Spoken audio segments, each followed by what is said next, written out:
안녕하세요. 김비트의 코인 생존기입니다. 데일리 영상 시작합니다.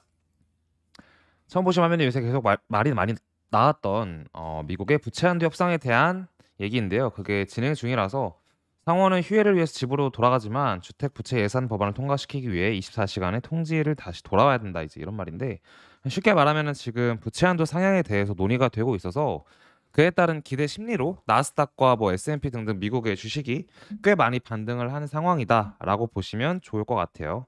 뭐 비트랑은 조금 다르게 요새 흘러가고 있죠. 아마 보면 원래 비트랑 나스닥이랑 전반적으로 되게 오래전부터 보면 이렇게 커플링이 되었다라고 볼 수는 없었어요. 근데 커플링이 된 기간이 언제냐면 2020년부터 21년 불장인데 그때는 사실 우리가 갖고 있는 통화, 그러니까 법정 화폐들이 다 무제한 양적 완화를 하면서 금리도 거의 0%에 가까웠고 모든 자산군이 올랐다. 부동산도 마찬가지죠. 그래서 똑같이 커플링 된 것처럼 보이는데 옛날 17년도나 뭐 18년도, 19년도 보면은 완벽하게 커플링 되지 않았고 중간중간 커플링 된 적 있지만 비트랑 주식은 좀 다르게 간다라고 이해하시면 좋을 것 같아요. 그래서 지금은 비트는 오르지 않았지만 미국 주식은 올랐다. 이렇게 보시면 됩니다. 테더는 월간 순이익을 기준으로 비트코인을 구매한다. 테더에 대한 이야기가 많아요. 이제 스테이블 코인, 달러를 보장하는 1테더는 1달러로 가치를 패깅한 그러한 스테이블 코인인데 옛날에 그런 얘기가 많았어요. USDC가 근본 아니냐. 왜냐하면 서클, 골드만삭스 자회사인 서클에서 보장하기 때문에 USDC가 근본이 아니냐. 혹은 그 전에는 루나 알고리즘으로 이제 있었던 UST가 근본 아니냐 이런 얘기가 있었는데 혹은 어떻게 보면 바이낸스가 보장하는 BUSD가 근본 아니냐. 근데 이제 저는 크립토를 2017년부터 했는데 그때부터 테더는 존재했고 그 다음에 나온 게 BUSD랑 UST랑 USDC 이렇게였습니다. 근데 테더는 매년 이슈가 있었어요. 우리가 하락장을 겪을 때마다 테더는 이슈가 있었고 그 매년 있던 이슈를 매년 넘어갔던 게 테더라서 저는 오랜 그냥 경험을 통해서 테더가 가장 근본이다라고 개인적으로 생각을 하고 있고 루나가 망하면서 이제 UST가 망하면 사실 루나가 망한 거죠. UST가 망했고 그다음에 BUSD도 안전할 것 같았는데 어떻게 보면 이제 바이낸스랑 여러 가지 미국의 규제 당국 같은 걸 통해서 BUSD는 거의 이제 발행이 되지 않고 TUSD로 넘어가고 있는 상황이죠. 이러한 상황 속에서 그 스테이블 코인의 도미넌스도 테더가 훨씬 많이 가져온 상황이긴 합니다. 그래서 테더가 연간 이익, 그러니까 월간 이익도 그렇고 결국 영업 이익이 꽤 많이 늘어났는데 그 중에 일부를 비트코인을 구매한다고 합니다. 이거는 의미가 굉장히 크다고 생각이 들고 비트파이넥스에서 테더를 결국 이제 발행을 하기 때문에 비파랑 연관이 좀 있어 보여요. 다음은 텍사스는 사상 최초로 준비금 증명, 비트코인 준비금 증명에 대한 청구서를 통과시켰다는 건데 Proof of Reserve라는 뜻은 뭐냐면 준비금 증명이라는 뜻인데 이게 블록체인에서는 되게 좋은 게 우리가 이 준비금을 까봐라고 하면은 그 트랜잭션을 까면은 위조할 수가 없잖아요. 우리가 은행에서 너네 은행 얼마 가지고 있는지 돈 까봐 이러면은 순식간에 어디서 돈을 빌려오고 해서 은행이 준비금을 증명을 한다 해도 그 과정을 면밀히 까진 않는데 블록체인은 따라가다 보면은 이게 어디서 나왔는지 다 알 수 있기 때문에 의미가 있다라고 볼 수 있는 부분이라고 생각이 듭니다.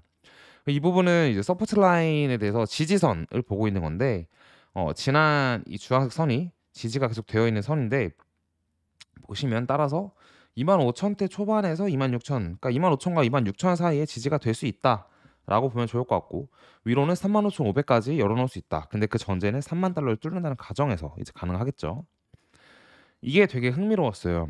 크립토 누에보라는 곳인데 여기서 크립토가 아니네요. 크립 누에보인데 이 사람이 이제 리퀴데이션 되는 청산되는 양이 많은 곳을 이제 보여주는데 노란색 부분이 있어요.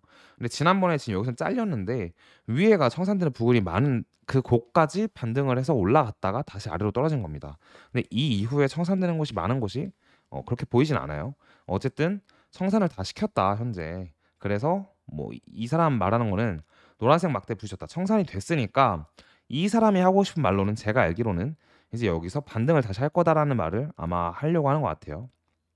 그리고 보시면 현재 이 구간 26,400대 살짝 위 구간이 여기에선 나와 있지 않는데 4시간의 CME의 거래소 차트를 보면 갭이 하나가 있었습니다. 그래서 이 갭을 채웠다라고 보고 있는 부분도 있고요. 이제 volatility니까 volatility라니까 이거는 변동성이라는 건데 비트코인의 변동성이 이제 많아질 때를 나타내는 건데 이걸 어떻게 봐야 되나 싶었더니 아마 아래는 RSI의 그 상대 강도 지수에 대한 보조 지표인 것 같고 위에는 70, 아래는 30을 기준으로 보고 있는 것 같습니다. 그래서 이 RSI가 30에 처음 부딪혔을 때 이후에 11일이 지났을 때 갑자기 변동성이 급증했다라는 건데 이때의 변동성은 그러니까 변동성이라는 건 그야말로 위든 아래든 크게 움직이는 거니까 요게 날짜로 보면 아마 11월 달이라서 FTX 사태 때를 말하는 것 같아요. 그래서 비트 가격적으로는 떨어지면서 변동성이 크게 터지는 거고 1월 달에 보면은 1월 6일인데 23년 올해 1월 6일에는 이제 RSI 30에 접어들었다가 8일 이후에 급증을 했는데 이거는 이제 1월에 있었던 CPI 발표 이후에 장세가 좋아지고 또 홍콩에 대한 또 홍콩이 비트코인 거래를 시작한다는 얘기가 나오면서 가격이 올라가면서 변동성이 생겼던 구간입니다. 그리고 현재 5월 15일 날 이제 RSI 30을 찍었으니 약 9일 정도가 지나면 9일이면 5월 24일인가요? 5월 24일이 되면 큰 변동성이 올 거다라는 이야기인데 아까 말씀드린 것처럼 변동성은 위든 아래든 크게 움직이는 거기 때문에 어디로 갈지 모르지만 어쨌든 변동성이 존재할 거다라는 얘기를 하고 있고 아마 확률적으로 5월 24일이면 현재 구간에서 추가 하락을 한다 하더라도 MA 200일선의 주봉을 지키고 나서 이거나 뭐 그런 상황일 거기 때문에 그러니까 지금이 쉽게 말하면 떨어질 대로 조정을 준 만큼은 주고 있는 상황이니 위로 올라갈 가능성이 높다라고 저는 해석을 하고 있어요. 그리고 보시면 인내심을 가져야 한다라는 건데 뭐 이게 어떻게 보면 약간 끼워 맞추길 수도 있는데 결국 장세 자체가 지금이 아마 딱 2달이 조금 넘어가는 시점일 거예요. 3월 달 이제 초반부터 해서 지속적으로 나와 있네요, 여기. 3월 여기가 13일이니까 3월 달부터 지금까지 거의 횡보 수준으로 약간 하락하는 모양을 나타내고 있는데 이게 플래그라는 가정을 하면 여기가 오른 시점이고 플래그이면 불플래그로 이제 올라가는 장세 자체가 좋아지기 위한 어떻게 보면 플래그를 그리고 있다라고도 볼 수 있습니다. 근데 결과적으로 이거든 저거든 어떤 차트든 지금의 상황 자체는 가장 쉽게 얘기를 하자면 그냥 25K에서 30K까지의 박스권이라고 보는 게 좋을 것 같고 거기를 이탈하는 쪽으로 방향이 설정이 되지 않을까라는 생각이 듭니다.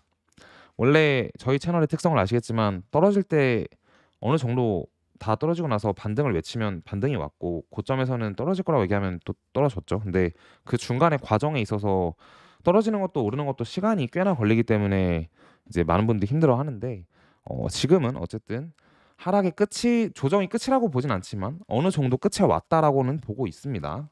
그리고 반등을 이어나갈 것으로 보고 있고 그렇다면 이제 원래는 5월에 장이 고점일 걸 생각했는데 그게 아니라 여러 가지 시나리오가 또 앞으로 나오겠죠.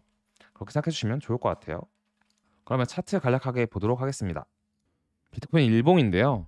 비트가 제일 요새 의미가 있잖아요. 그래서 비트를 계속 보도록 할게요. 보면 이 파란색 선을 지속적으로 지켜줬다라고 볼 수 있는데 일봉상에서 이게 무빙 에버리지 MA의 100일선입니다.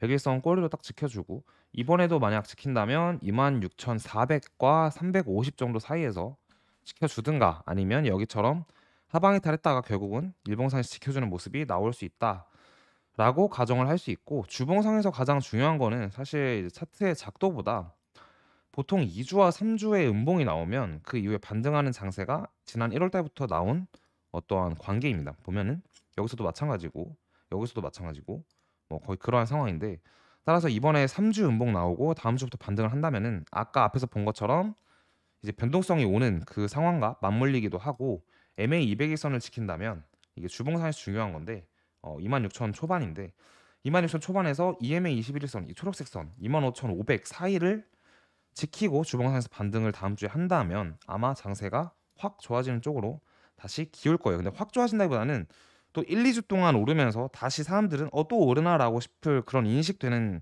그런 장세가 될 거라는 생각이 듭니다.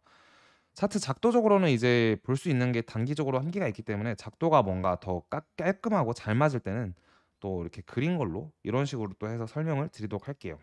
일단 주말 잘 보내시고 다음 주가 꽤나 또 재밌고 중요할 것 같으니 다음 주 영상을 기대해 주시면 감사하겠습니다. 감사합니다.